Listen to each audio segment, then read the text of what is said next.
বন্ধুরা, শ্যাম্পুতে শুধু এই দুটি জিনিস মিশিয়ে চুলে তোমরা লাগিয়ে নাও, তোমাদের চুল 10 গুণ দ্রুত লম্বা হতে শুরু করবে। না কোনো সিরাম, না কোনো প্যাক, আর না এক গাদা টাকা খরচ।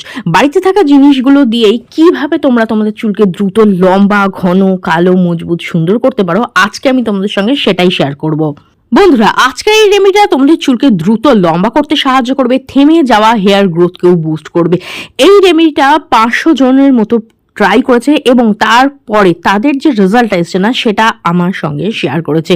এই রেমেডিটা চুলকে দ্রুত লম্বা করতে সাহায্য করে, চুলকে ঘন করতে সাহায্য করে, থেমে যাওয়া হেয়ার গ্রোথকে বুস্ট করে, ছোট চুলকে খুব দ্রুত লম্বা করতে সাহায্য করে। এবং তোমাদের মাথায় যদি ড্যান্ড্রাফ থাকে, কিংবা ধরো চুলটা লম্বা হচ্ছে না, অনেক কিছু ট্রাই করেছো, কিংবা চুলটা খুব রুক্ষ সূক্ষ্ম ঝাড়ুর মতো হয়ে গেছে, সেই সমস্ত প্রবলেম দূর করে চুলকে লম্বা, ঘন, সিল্কি, শাইনি করে তুলবে আজকের এই ম্যাজিক্যাল রেমেডিটা। পার্লারে গেলে দামি দামি ট্রিটমেন্ট করলে চুলটা যেমন একদম সিল্কি, শাইনি, ম্যানেজেবল হয়ে যায় না, আজকের রেমেডিটাও কিন্তু তোমাদের চুলে ঠিক সেরকমই একটা রেজাল্ট নিয়ে চলে আসবে। তাহলে চলো বেশি দেরি না করে ফটাফট আজকের রেমেডিটা তোমাদের সঙ্গে শেয়ার করে দিই।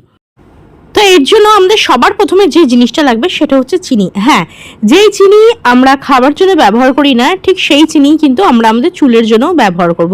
চিনি কিন্তু আমাদের চুলের জন্য ভীষণ ভীষণ উপকারী। চিনি আমাদের স্ক্যাল্পকে না ন্যাচারালি এক্সফোলিয়েট করে, যেটা আমাদের স্ক্যাল্পের থেকে ডেড স্কিন সেলের যে লেয়ারগুলো আছে না, সেগুলোকে রিমুভ করতে সাহায্য করে, স্ক্যাল্পকে ডিপ ক্লিন করতে সাহায্য করে। এর পাশাপাশি চিনি কিন্তু আমাদের চুলকে চকচকে করতেও সাহায্য করে, আর চুলের যে ড্যামেজটা আছে না, রুক্ষ সূক্ষ্ম চুলটা, সেটাকেও কিন্তু স্মুথ করতে সাহায্য করে, আর চুলকে চকচকে করতে সাহায্য করে। আর চিনিকে যদি শ্যাম্পুর সঙ্গে মিশিয়ে ব্যবহার করা যায় না, তো দারুণ দারুণ ফল পাওয়া যায়। তো আমি দেখো এখানে একটা ছোট হামলদিস্তার সাহায্যে যে চিনিটাকে আছে না, সেটাকে একটু ক্রাশ করে নিচ্ছি। তোমরা চাইলে মিক্সিতে ভালো করে একে না পাউডার করে নিতে পারো। তো আমি এখানে হামলদিস্তার সাহায্যে চিনিগুলোকে একটু ক্রাশ করে নিলাম, যাতে কি খুব সহজে না এটা মিশে যায় শ্যাম্পুর সঙ্গে। আর আজকে যে রেমেডিটা শেয়ার করছি না, সেটা কিন্তু ছোট বড় সবাই ইউজ করতে পারো। অনেকে কমেন্ট করে বলো, দিদি বাচ্চাদের চুলে কি এটা ব্যবহার করা যাবে? তো আজকের এই রেমেডিটা যারা ছোট তাদের চুলেও কিন্তু তোমরা ব্যবহার করতে পারো। তো দেখো চিনিটাকে আমি অনেকটা ক্রাশ করে নিয়েছি, যাতে এটা অনেক মিহি হয়ে গেছে। এইবার এর মধ্যে আমি অ্যাড করে দিচ্ছি 1 টাকা দামের একটা ক্লিনিক প্লাস শ্যাম্পু। তোমরা অন্য কোনো শ্যাম্পু ইউজ করতে পারো, অর্থাৎ যে শ্যাম্পুটা ব্যবহার করো না সেটাই এখানে ইউজ করবে। আর ভালো করে এবার এটাকে মিশিয়ে নেবে শ্যাম্পুর সঙ্গে। এই চিনিটাকে কিন্তু খুব ভালো করে মেশানো ভীষণ প্রয়োজন। আর বন্ধুরা, দেখবে আমাদের মধ্যে অনেকেই আছে না যারা চুল পড়ার সমস্যায় ভোগে, প্রচণ্ড পরিমাণে চুল পড়ে, চুলটা খুব রাফ হয়ে যায়, ড্যামেজ হয়ে যায়। তো আজকে আমি তোমাদের সঙ্গে যে রেমেডিটা শেয়ার করছি না, তোমরা যদি এইভাবে শ্যাম্পুটা করো, তাহলে কিন্তু তোমাদের শ্যাম্পু করার পর যে চুলটা যে ড্যামেজ হয়, রাফ হয় না, সেটা কিন্তু একদমই হবে না, বরঞ্চ চুলটাকে রিপেয়ার করবে, সফট স্মুথ করতে সাহায্য করবে, চকচকে করতে সাহায্য করবে, স্ক্যাল্পকে একদম ডিপ ক্লিন করতে সাহায্য করবে। কিন্তু স্ক্যাল্পের মধ্যে কোনো রুক্ষতা নিয়ে আসবে না, স্ক্যাল্পকে নারিশ করবে, তার পাশাপাশি কিন্তু ডিপ ক্লিন করতে সাহায্য করবে। তো খুব ভালো করে আমি এখানে শ্যাম্পু আর চিনিটাকে কিন্তু মিশিয়ে নিচ্ছি। এরপরে আমি এর মধ্যে অ্যাড করে দিচ্ছি 1 চামচ পরিমাণ অ্যালোভেরা জেল। আমি এখানে মার্কেটে তৈরি অ্যালোভেরা জেল ইউজ করছি, তোমরা চাইলে গাছের অ্যালোভেরা জেলের থেকেও কিন্তু জেলিটাকে বার করে নিয়ে এর মধ্যে অ্যাড করতে পারো। অ্যালোভেরা জেল আমাদের স্কিনের জন্য ভীষণ উপকারী, স্ক্যাল্পকে নারিশ করতে সাহায্য করে, চুলকে গোড়া থেকে মজবুত করতে সাহায্য করে, হেয়ার গ্রোথকে কিন্তু বৃদ্ধি করতে সাহায্য করে।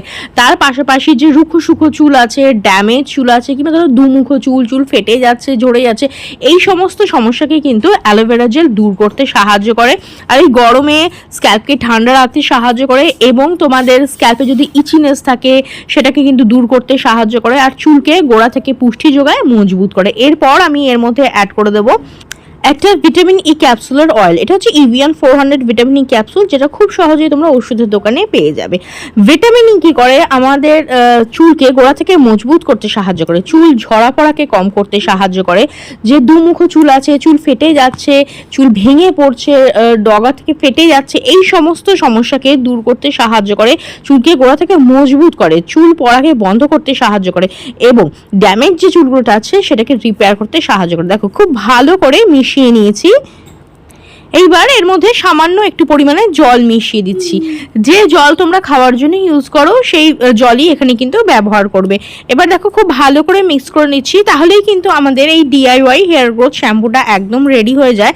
আর এটাকে কিন্তু তোমরা তৈরি করে ফ্রিজে রেখে দিতে পারো মোটামুটি 3 থেকে 4 দিনের মধ্যে জন্য এটা তোমরা ফ্রিজে রেখে দিতে পারো, বারবার বানানোর ঝঞ্ঝট হবে না। তবে ঠান্ডা ঠান্ডা ইউজ করবে না, ফ্রিজ থেকে বার করে কিছুক্ষণ রেখে দেবে যাতে এটা নর্মাল রুম টেম্পারেচারে চলে আসে, তারপরে কিন্তু এটাকে তোমরা ইউজ করতে পারো। আর আমি দেখো এটাকে স্টোর করে রাখবো না, জাস্ট একবার ইউজের জন্যই বানিয়েছি। তো যারা ভীষণ বিজি থাকো তারা চাইলে স্টোর করতে পারো। আর আর এটাকে যতটা ফ্রেশ করে নেওয়া সেটা আমি বেশি ভালো প্রেফার করি। এরপরে দেখো এটা দিয়ে চুলটাকে ভালো করে শ্যাম্পু করে নিতে হবে, চুলটাকে ভালো করে ধুয়ে নিতে হবে। আর প্রত্যেক দিন কিন্তু শ্যাম্পু করবে না, সপ্তাহে 2 থেকে 3 দিন রুটিন ওয়াশ শ্যাম্পু করবে। বিশেষ করে এই গরমে কিন্তু সপ্তাহে 2 থেকে 3 দিন শ্যাম্পু করা ভীষণ ভীষণ প্রয়োজন, কারণ এই গরমে দেখবে আমাদের স্ক্যাল্পের মধ্যে ঘাম বসে যায়, নোংরা ধুলোবালি পলিউশন এসে না বসে যায়, আটকে যায়, যার ফলে কিন্তু অনেক বেশি হেয়ার ফল হতে শুরু করে। তো সপ্তাহে 3 দিন করে তোমরা এটা ট্রাই করে দেখো, দেখবে ধীরে ধীরে তোমাদের স্ক্যাল্পটা কিন্তু ডিপ ক্লিন হয়ে যাবে। তার পাশাপাশি চুলে কিন্তু একটা চমক চলে আসবে, হেয়ার ফলটাও কিন্তু ধীরে ধীরে কম হতে শুরু করবে। আর শুধু শ্যাম্পু করলেই কিন্তু হবে না, তোমাদের ভালো ডায়েট নিতে হবে। যেমন ধরো সিজনাল সবজি ফল, যার মধ্যে আয়রন জাতীয় জিনিস আছে, সেই ধরনের শাক সবজি তোমাদের কিন্তু বেশি পরিমাণে ইনটেক করতে হবে। আর প্রচুর পরিমাণে কিন্তু জল খেতে হবে, স্পেশালি এই গরমে যেখানে আমাদের বডিটা ডিহাইড্রেটেড হয়ে যায় না, ঠিক সেই কারণে কিন্তু বেশি পরিমাণে জল খেতে হবে, যেটা তোমাদের হেয়ার অ্যান্ড তোমাদের বডি দুটোকেই কিন্তু ঠিক রাখতে সাহায্য করবে। আর দেখো শ্যাম্পুটা করে আমি চুলটা ধুয়ে আসার পরে রেজাল্টটা দেখতে পাচ্ছ, চুলটা কতটা সিল্কি শাইনি ম্যানেজেবল লাগছে। এটা চুলকে লম্বা করতে সাহায্য করবে, হেয়ার গ্রোথকে বৃদ্ধি করতে সাহায্য করবে। আর তোমাদের চুলে কিন্তু একদম পার্লার লাইক শাইন নিয়ে চলে আসবে, চুলটাকে একদম সিল্কি শাইনি ম্যানেজেবল করে দেবে। ট্রাই করে দেখো, কিরকম রেজাল্ট হলো অবশ্যই কমেন্ট করে জানিও। ভিডিওটা ভালো লাগলে লাইক ও শেয়ার করে দিও, বেল বাটনকে প্রেস করতে একদম ভুলো না, যাতে আমার নেক্সট ভিডিওর নোটিফিকেশন তোমাদের কাছে খুব তাড়াতাড়ি পৌঁছে যায়।